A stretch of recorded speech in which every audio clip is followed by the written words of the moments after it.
fueron lo que no han sido ni serán. Aquí en mi cuarto les veo sonriendo, burlándose de la paz, pronosticando felices momentos, momentos que no vendrán. Ellos declaran que nunca quisieran con una guerra acabar, con tantos niños y hombres que sueñan sin encontrar libertad. Aquí en mi cuarto las informaciones me muestran la realidad.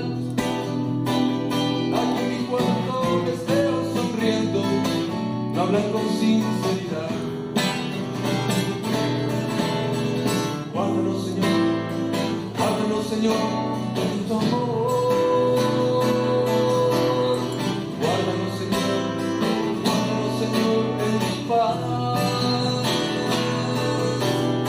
Guárdanos, Señor, en tu amor.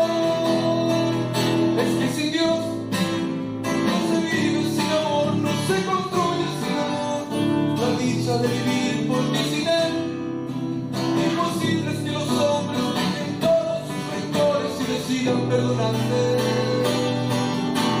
Por el hecho de acercarnos al amor, por la dicha de alcanzar un corazón destruido por la guerra del poder.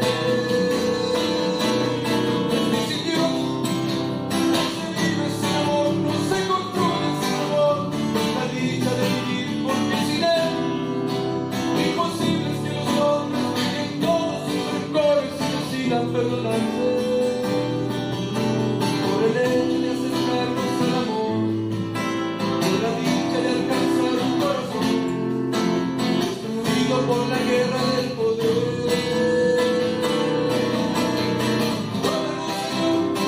Guárdanos, Señor, en tu amor.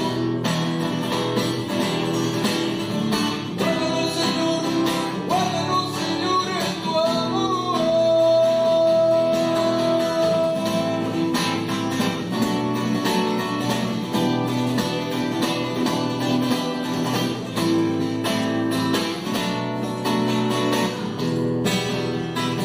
Cuántas promesas de paz no cumplidas, cuántos tratados de amor.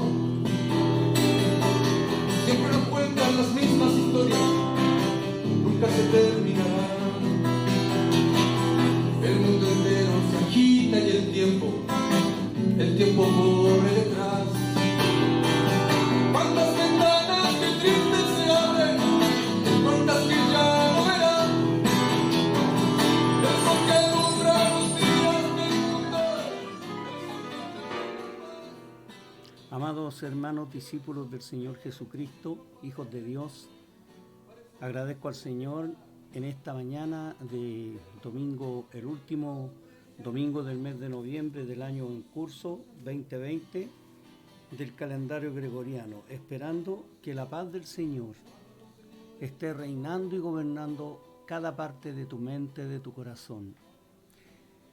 Vamos a empezar orando. Amado Rey, muchas gracias nuestro Dios porque eres muy bueno con nosotros. Gracias, Señor, por la vida que nos da, por su inmenso amor, su divina y profunda gracia, su gran misericordia. Gracias, mi Dios, porque has sido bueno y esperamos, Señor, que el consejo de tu palabra en esta mañana pueda golpear nuestra mente y nuestros corazones fuertemente. Te damos todo honor, honra y gloria por Jesucristo nuestro Señor. Lo hacemos. Amén. Amén. Bien, vamos a... Ya sabe los tiempos que vivimos. Estamos... Pienso personalmente, es una especulación muy personal mía, que estamos ya en los posteros días, los posteros tiempos, ¿ya? A no ser que Dios nos tenga sorpresa y Dios haya decidido, conforme a su palabra, alargar todo esto, porque Él es Señor del tiempo, del espacio, y es Señor y amo absoluto de todas las cosas. Bien, pero nosotros tenemos que estar ad hoc con los tiempos que vivimos, e ir mostrando qué dice la palabra del Señor. Hay algo que yo ministré a través de este mismo medio hace un tiempo atrás, y era acerca del apóstol Pedro cuando van cruzando el mar de Galilea, y el Señor se fue solo se fue solo y ellos partieron al mar de Galilea en una barca y, y no iba el Señor que con ellos. Y dice la palabra del Señor que de pronto en la noche vieron de lejos una figura que caminaba sobre las aguas. Y dice, y tuvieron gran temor, tuvieron miedo porque vieron algo que para ellos era sobrenatural. Algo no que es sobrenatural, algo que no es natural, obviamente, que va más allá de la esfera de las leyes de la física. ¿Sí? Entonces pensaban que veían fantasmas, dice la Escritura, y se asustaron mucho. Y Pedro lo mira y dice, es el Señor Jesús. Entonces va Pedro y le dice, Señor, si eres tú, manda que yo camine sobre las aguas. Y el Señor va y le dice, Pedro, ven. Y Pedro se baja de la barca y empieza a caminar sobre las aguas. A caminar. Imagínate tú y yo esa escena que de pronto podemos pisar el agua así en lo profundo y que no nos hundimos. Pero dice la palabra que al ver el oleaje y el viento y al sentir el viento, Pedro empezó a mirar hacia los lados y empezó a hundirse. ¿Y por qué empezó a hundirse? Empezó a hundirse porque perdió la visión del Señor. Perdió la visión, en este caso, de Dios. Y yo como predicador del Evangelio, es uno de los temores que yo le presento a mi Señor. Señor, cuando esto pase, cuando podamos congregarnos, ¿se irán a congregar todos los hermanos? ¿O tal vez se acostumbraron? ¿O tal vez al ver los tiempos, todo este desorden social terrible, la inmoralidad legalizándose, la destrucción de la familia, de los valores patrios, los valores cristianos, el valor del fundamento de la sociedad que es la familia, el matrimonio, los estudios, el trabajo, la fe? ¿Qué pasará al ver todo este revuelto? Porque la palabra de Dios dice que el mundo es como el mar, y el mar en las Escrituras, el mar es sinónimo del mundo. ¿Por qué? Porque el mar nunca está quieto. Yo tuve la bendición en mi juventud de navegar por alta mar, donde no se veía tierra, más allá de las 200 millas marítimas. ¿Ya? Entonces no veíamos tierra. Y era impresionante la barcaza, que era inmensa, una barcaza de transportes, que se llamaba Comandante Toro. Ahora la Armada chilena tiene otra, Comandante Toro número 2, y la otra la dejaron para practicar tiro al blanco. Y yo anduve en esa barcaza. Pero eran unos cerros de agua que se levantan, montañas, sin exagerar. Y ahí alrededor, entrando a lo que se llama el Norte Chico en geografía en nuestro país, donde se juntan, dicen los que saben, se juntan dos corrientes, grandes corrientes, y una de las partes de la zona central donde es más fuerte el oleaje es precisamente frente a la cuarta región, lo que es La Serena, Coquimbo y toda esa zona. Y literalmente el barco parece que se iba a ir hacia atrás. Y de pronto el barco empezaba a bajar la proa a la parte delantera y como que se iba a ir a pique. Y como fue tanto rato, perdimos un poco, dejamos de impresionarnos, pero lo que a mí no dejaba de impresionarme es ver cómo se levantaban cerros de agua hacia los costados y cómo se hacían un hoyo literalmente, y el barco como que bajaba y rodeado, y luego el barco salía a flote nuevamente y quedaba abajo como así. Por eso dice el Señor en Isaías que los impíos, el mundo, la gente sin Dios, sin Jesucristo, aunque sean religiosos, aunque crean en Dios, no teniendo salvación ni teniendo una relación con el Señor, dice, pero los impíos son como el mar en tempestad, que no puede estarse quieto y cuyas aguas arrojan lodo y cieno. O sea, barro y barro podrido.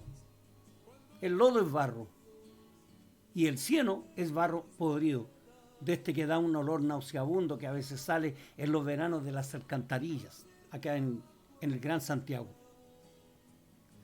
Entonces, ¿qué es lo que le puede pasar a muchos discípulos del Señor o hermanos?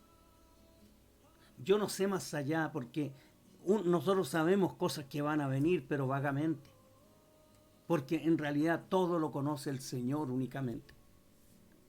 Entonces, al ver estos mal llamados estallidos sociales, que no son otra que la mano del diablo, sacando a flote la maldad, la insatisfacción que tienen los seres humanos en sus corazones, gente que quisiera ser millonaria sin mover un dedo, gente que quisiera ser mantenida toda la vida sin ningún esfuerzo, sin hacer absolutamente nada, de promesas de políticos populistas. Entonces los cristianos, donde ven muchas cosas, empiezan a temer y sacan su vista del Señor, de la palabra, y empiezan a hundirse con el mundo. Empiezan a tener pesadillas algunos, empiezan a temer. Y el Señor nos dijo, hace 20 siglos, dijo, en el mundo tendrán aflicción, pero confíen, yo he vencido al mundo. Este mundo está vencido. Y nosotros estamos en una posición en que el Señor nos puso. Dice que estamos espiritualmente sentados en lugares celestiales con Jesucristo. Y la palabra lo dice. Y lo que no debemos perder es la palabra. Mire, te quiero decir algo. Y esto no es a modo de crítica, sino me lamento yo como hermano suyo en el Señor.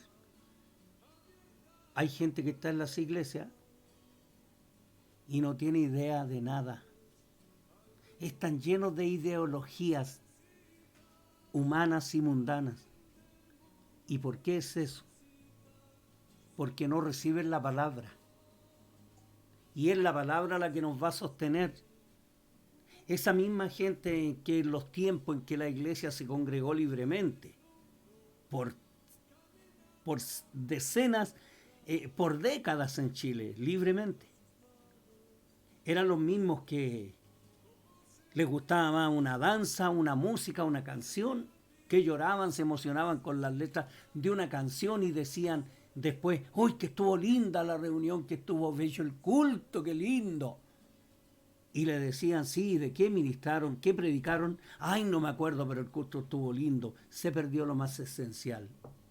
¿Usted cree que la primera iglesia primitiva, la iglesia que empezó en Jerusalén y luego se fue esparciendo en el mundo, ¿usted cree que ellos andaban tocando instrumentos?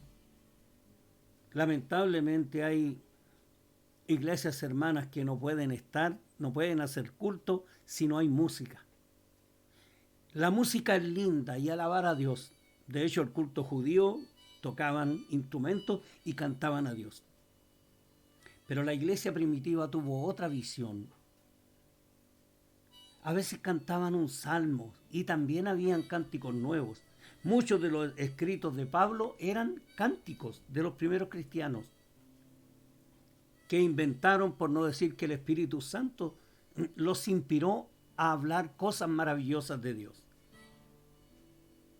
Pero ellos hay ocasiones en que pasaban tiempo en que no cantaban, cuando habían persecuciones. Lo que nunca un cristiano debe dejar de olvidar es la palabra. Hoy día tenemos una iglesia mayoritariamente, escuche, mayoritariamente analfabeta en las escrituras. De hecho, hay mucha gente que ya no tiene Biblia. O no la lleva a la reunión, no la lee. Es más, hay algunos que ya casi se avergüenzan de que los vean con una Biblia. Y la Biblia contiene la palabra de Dios, la palabra escrita de Dios. Entonces hay hermanos que están totalmente extraviados, porque según ellos el Señor le habla. Y si usted les preguntara qué es lo que Dios les habla, son solamente cosas que supuestamente Dios les habla, porque eso no es fe, eso es presunción. presuntamente Dios les habla y son cosas totalmente contrarias a la palabra de Dios, totalmente contrarias.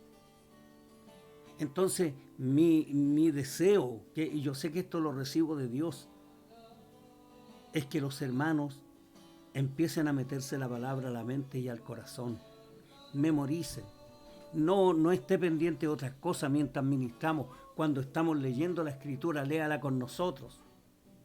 Sea la palabra de Dios el principal alimento en su vida. Mire que cuando yo conocí al Señor en el año 1984, muchas personas conocieron el Evangelio conmigo. Y le digo que menos del 5% permanece en la fe. El resto se fueron al lugar que siempre amaron, el mundo. ¿Y por qué? Porque no se afianzaron en la palabra de Dios. Porque no se alimentaron de la palabra, de las Escrituras, que es la voz escrita de Dios. Porque iban a llorar a los cultos, y cuando hay canciones que tocan en nota menor, las notas menores son nostálgicas. Las notas menores son esas notas que en la música emociona y a veces le ponen una letra así un tanto poética y una música en un tono nostálgico. Y creen que es Dios tocando y es solo una emoción. La emoción no es mala. Yo también me he emocionado con canciones. Yo también me emociono, pero no vivo el Evangelio por las canciones. No vivo. Las conversaciones que más se escuchan. Y a mí me ocurrió en mis tiernos primeros años en el Señor, en mi juventud, a mis 28 años que conocí al Señor Jesucristo. Me ocurrió que mucha gente que ya llevaba años en las iglesias se interesaban todos por llevarme a su iglesia. O sea, sacarme de la iglesia en que yo conocí al Señor para hacer crecer o engordar su iglesia. Porque una iglesia que tiene realmente crecimiento es la que le gana gente al mundo. ¿Qué sacaría usted con tener una iglesia de 50, 60, 100 hermanos en la congregación y vienen todos descolgados de otra iglesia? Es más, usted como ministro, como pastor o siervo de Dios, o líder o anciano, no importa cómo se llame, está más pendiente de sacar gente a otra iglesia. Amado, una iglesia que tiene 10 personas, 20, 30, y que la mayor cantidad de ellas se convirtieron del mundo, eso es ganancia.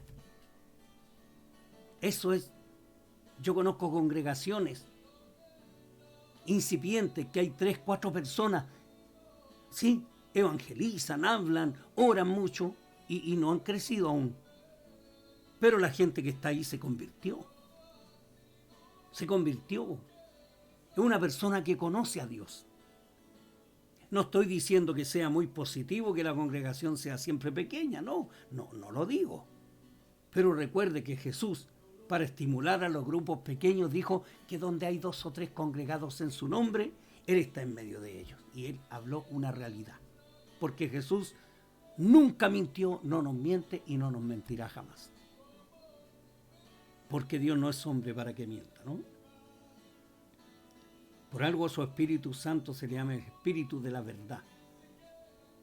Y Dios es el Dios verdadero, el Dios que no miente. Es el único Dios verdadero y no miente. Entonces, las personas hoy están más pendientes de la música. Y les cuento, cuando recién conocí al Señor los primeros años, me ponía a hablar del Señor y me decían, ¿usted es cristiano? Sí, yo también, gloria a Dios, mire hermano, y yo, perdón, le estaba predicando, no, pero está bien. Y me decían, usted está en el primer amor, sí, y le decía yo, es que yo no entiendo lo que es el primer amor, porque es un amor que hasta el día de hoy perdura y ha crecido, ha madurado mi amor por el Señor, es un amor profundamente maduro. Entonces, lo primero era, oiga, ¿y qué música tocan? Y en su iglesia hacen esto otro, y no hablaban del Señor, no hablaban de la palabra. Y yo los llevaba a la palabra. Y llegaban a decir, no, es que no hay que ser pura letra. O sea, cuando alguien conoce la Escritura, dicen, esta es pura letra. Y quieren vernos hablando raro y tener poses espiritualistas. Amados, la palabra de Dios nos transforma. Una de las señales que el Espíritu Santo está en nosotros es que procuramos obedecer a Dios, procuramos serle agradables, procuramos glorificar al Señor. Tenemos conciencia de que Él anda con nosotros, tengamos ánimo o no tengamos ánimo. Aunque un día vamos a hacer una administración sobre el ánimo. Le digo así un dato freak, que el desánimo es un pecado. Pero ¿cómo? Un día vamos a hacer esa enseñanza. Bíblicamente demostramos que el desánimo es un pecado. ¿Ya? Pero es la palabra de Dios. Dice el apóstol Santiago, en el capítulo 1, mire, dice, este es Santiago o Jacob. Este hombre que escribe era hermano del Señor Jesucristo, hermano. Se convirtió después que el Señor resucitó. Santiago, siervo de Dios y del Señor Jesucristo, a las 12 tribus que están en la dispersión, salud. Y va y irrumpe diciendo una palabra para nuestro tiempo. Tiempos difíciles vivimos. Imagínense si los tiempos son difíciles para los hijos de Dios, ¿cómo no lo serán para este mundo que está angustiado? Usted va a ver que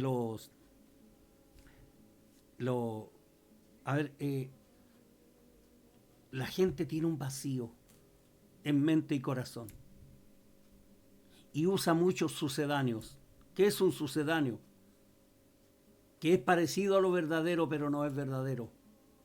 Porque los vacíos de un ser humano solo los llena Dios. El Dios de la palabra, el Dios de la Biblia, nuestro Creador, el Señor Jesucristo, a través de su Espíritu. Él nos llena. Pero la gente que no tiene a Jesús está vacía. Y usted va a ver un recrudecimiento de la droga, del alcoholismo, de los placeres terrenales exacerbados, de música bulliciosa, porque la gente que está vacía le gusta poner fuerte el volumen de la música que escucha, para ver si logran, es una búsqueda de algo. Pero les predican a Jesús y lo rechazan. Pero usted y yo tenemos al Señor. Entonces estamos viviendo tiempos muy difíciles. Tiempos en que se ha legalizado el aborto. ¿Y sabe usted por qué se legaliza el aborto? Tiene dos grandes metas. Reducir la población mundial a como dé lugar. Por eso que se está estimulando que los niños salgan homosexuales, de verdad. Por eso que se va a trabajar en eso a nivel mundial. Que los niños se confundan y no actúen como varones los varoncitos y las mujeres no actúen como mujeres en todo el pleno sentido de la palabra, para que no nazca gente. Pero el aborto tiene esa importancia para la gente, la lid mundial, y la otra es que cada bebé muerto en el vientre de mamá, quemado con soluciones salinas, o quemado con algún ácido, o metiéndole sondas que absorben y demuelen, trituran, cada niñito, no digo feto, aunque son fetos, pero son seres humanos, son bebés no nacidos. Cada bebé abortado es ofrecido al dios Moloch. Aunque nazca en una clínica privada, todo bebé abortado es ofrecido al dios Moloch, que está de moda, que volvió a estar de moda. Y recuerde que en las afueras del Vaticano hay una estatua del dios Moloch. Y en muchas ciudades importantes de nuestro mundo occidental está la estatua del dios Moloch. Y a él son consagrados todos los abortos. Por eso existe, y aparte que es un gran negocio, porque venden las partes de los bebés y cobran muy caro. Entonces usted va a ver que se exacerba eso. Además, en los países que están pasando quebranto económico, se le ofrece préstamos con la condición de que implanten leyes de aborto y de ideología de género. Que a los niñitos no les gusten las mujeres cuando vayan creciendo y que a las niñas no les gusten los varones cuando van creciendo.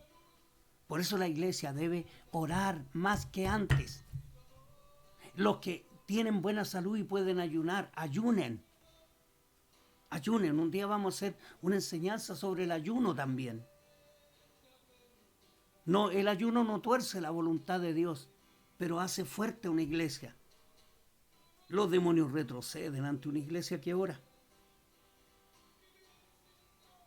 Y la iglesia es bendecida por Dios. Por eso no queremos que alabemos al Señor. ¿Qué es lo que es alabar? Reconocer las virtudes de Dios en alabanza. Te alabo porque eres grande, te alabo porque eres bueno, te alabo porque eres misericordioso, te alabo, Señor, porque hiciste el cielo, la tierra, el mar y todo lo que hay, y porque me amaste, nos amaste y diste a tu propio Hijo y nos diste tu Espíritu. Alabamos a Dios por todo lo que ha hecho, por lo que hace y lo que hará. Alabamos al Señor por todo. Pero la mejor manera de alabar a Dios es amar la palabra. Mire, demos un salto aquí al capítulo 1, versículo 21. Dice, por lo cual, desechando toda inmundicia y abundancia de malicia, de astucia, de viveza, abundancia de malicia, recibid con mansedumbre la palabra implantada, la cual puede salvar vuestras almas. En los tiempos en que se escribió la Biblia, en los tiempos del apóstol Santiago, por ejemplo, o Jacob, que es el mismo, era carísimo tener un pergamino o tener un cuero, un escrito, un rollo. Era muy caro, carísimo. Entonces la gente escuchaba y oraba por la palabra. Y aunque no la leían, la escuchaban. Y esa palabra cambiaba las vidas. Es como usted puede cambiar su vida si lee la palabra, si lee la escritura y la cree. ¿Qué dice en el 22? Pero sed hacedores de la palabra y no tan solamente oidores, engañándoos a vosotros mismos. Entonces volvemos al versículo 2 del capítulo 1. Capítulo 1, versículo 2. Hermanos míos, tened por sumo gozo cuando os halléis en diversas pruebas. Gozo. ¿Qué es un gozo? Es un deleite espiritual, que aunque le estemos pasando mal por la prueba, hay algo que cuesta explicar, que es el gozo del Espíritu en nosotros. Las pruebas, el cristiano las debe recibir como una buena amiga que me viene a decir la verdad. Las pruebas son una visita que Dios nos manda, que no se queda para siempre. Nadie queda en prueba para siempre. De hecho, el apóstol Pedro dice que si es necesario, que tengamos que ser afligidos en diversas pruebas, si es necesario. O sea, Dios, nuestro Dios y Padre, no hace nada en nosotros que no nos sirva. Está pendiente de ti. Está pendiente de mí. A ti te tiene en el hueco de su mano, a cada uno. Y a mí también. Nos conoce. Dice que Dios conoce todas las estrellas y todos esos fantastillones, por decir un número, de estrellas, cada una las llama por su nombre. ¿Cuánto más a sus hijos, por los cuales Jesús vino a morir y a resucitar? Entonces Dios está pendiente. Las pruebas deben darnos gozo. Deben darnos gozo. porque las pruebas son para crecimiento, porque viene la prueba y luego viene la bendición de Dios. Las pruebas son un tiempo de siembra, de sembrar lágrimas, dolor, cosas, pero luego traen un resultado maravilloso a las vidas. Nos hacemos más sensibles a la voz de Dios después de haber soportado la prueba, y Dios nunca nos va a dar más carga de la que podemos aguantar. Nunca más nos dará más carga de la que podemos, porque nos ama y quiere llevarnos con Él a la eternidad.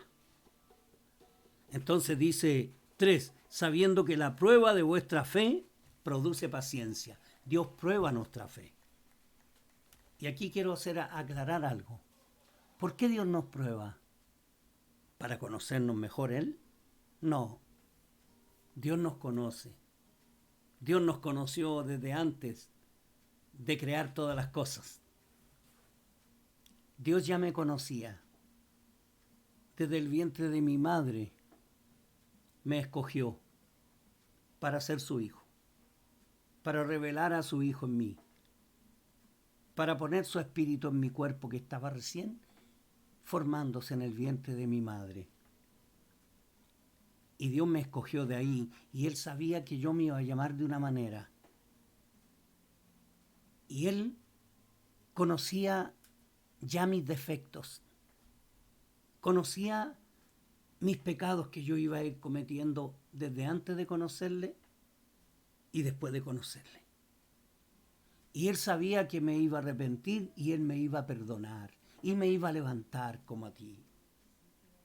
Dios me conocía. Y Dios diseñó pruebas para mí desde la eternidad. Entonces Dios no nos envía pruebas para conocernos Él. Él nos conoce.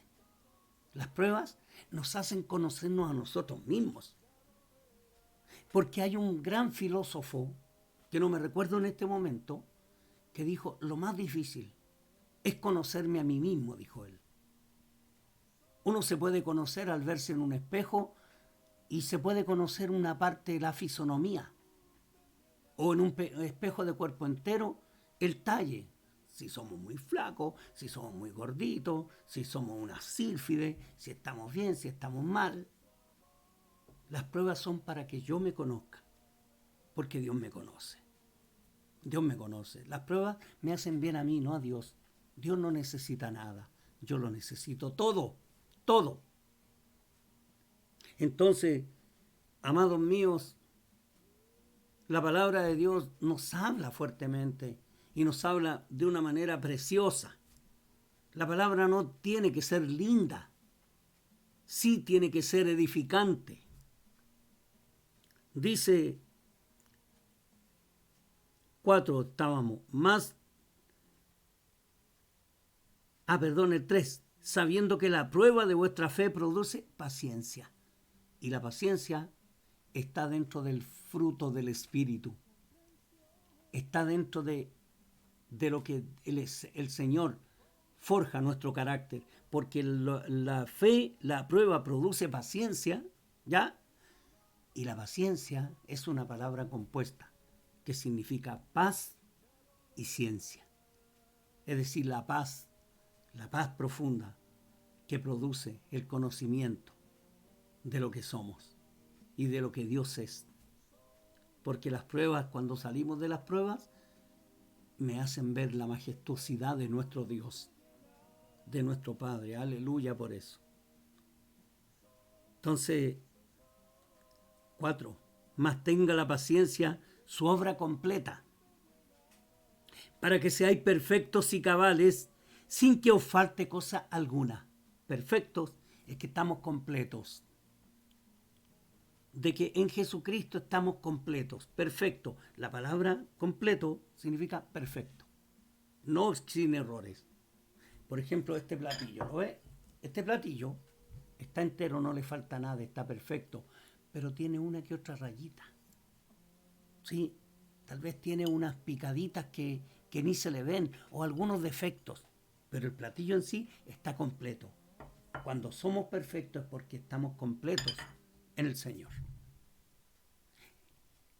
Y cabales, dice, y cabales. ¿Qué es cabal? Ser cabales es que somos verdaderos. Es que no tenemos doblez. Es que cuando hacemos cosas que no debemos, nos impactan a nosotros, nos duelen. ¿No le pasa a usted que cuando hace algo indebido, o estoy hablando con alguien que nunca se equivoca, cuando usted descubre que se equivocó en algo, en cualquier área, cómo nos sentimos cuando somos hombres y mujeres cabales y hacemos algo que no es bueno delante de Dios? Nos sentimos muy mal. Trabaja la conciencia en nosotros, porque no tenemos la conciencia cauterizada.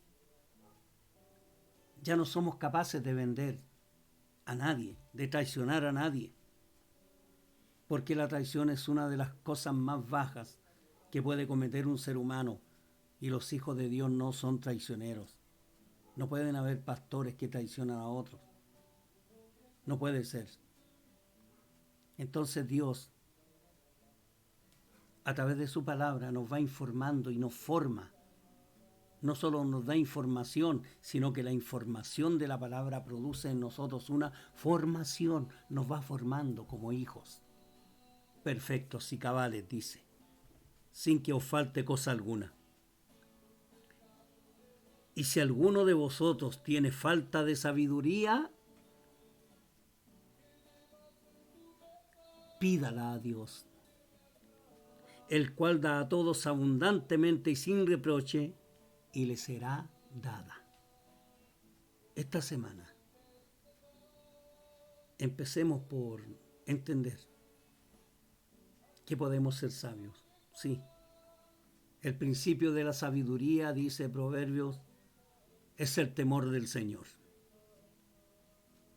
El que teme a Dios será levantado. Temer a Dios no es tener terror ni miedo. El temor es la sensación de que Dios es tan lindo, tan grande. El temor nos revela a Dios, que no queremos pecar contra Él. Y eso nos puede hacer andar más en santidad, porque el único que pone santidad en nosotros es el Espíritu Santo. Y hay gente que dicen estar llena del Espíritu Santo y nunca han obedecido a Dios. Nunca se han arrepentido, nunca se han convertido. Es más, tienen una sensación de super espiritualidad. Es una vana sensación de vanidad. Y aquí dice la palabra que si alguno tiene falta de sabiduría, y lo primero es darse cuenta que siempre nos va a faltar sabiduría. Y si le pedimos a Dios, dice que Él, ¿qué dice? Que nos dará. El cual da a todos abundantemente y sin reproche, y le será dada. Pero pida con fe, dice. Pero pida con fe, no dudando nada, no dudando. Nada es que dudé, no dudando nada. Porque el que duda es semejante a la onda del mar, que es arrastrada por el viento y echada de una parte a otra. No piense, pues, quien tal haga, que recibirá cosa alguna del Señor. Si pedimos algo a Dios, debemos pedirlo con fe, creyéndole a Dios. Y así la palabra de Dios hará maravillas en nosotros. Y cada día nos pareceremos un poquito al Señor. Porque el propósito de Dios es que seamos imitadores externos, no tanto, pero internos de su Hijo.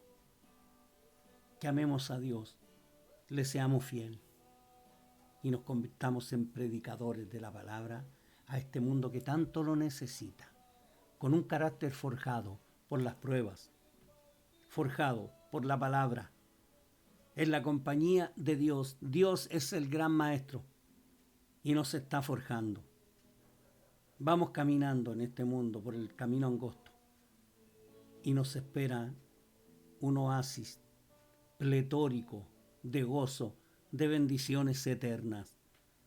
porque el final nuestro debe ser en la presencia de Dios Todopoderoso, guardados por Él y habitar junto con Él.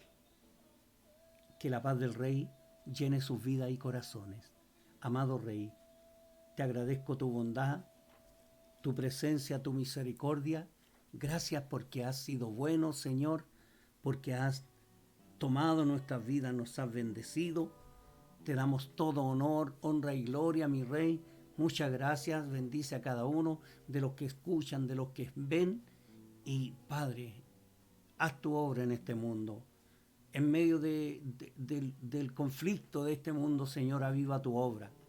Y te damos todo honor, honra y gloria a ti. Padre, muchas gracias. En el nombre de Jesucristo, nuestro Señor. Amén. La paz del Señor Jesucristo. Y recuerde sintonizarnos en este mismo canal el día miércoles a las 8 de la noche. La paz del Rey. Adiós, hermanos.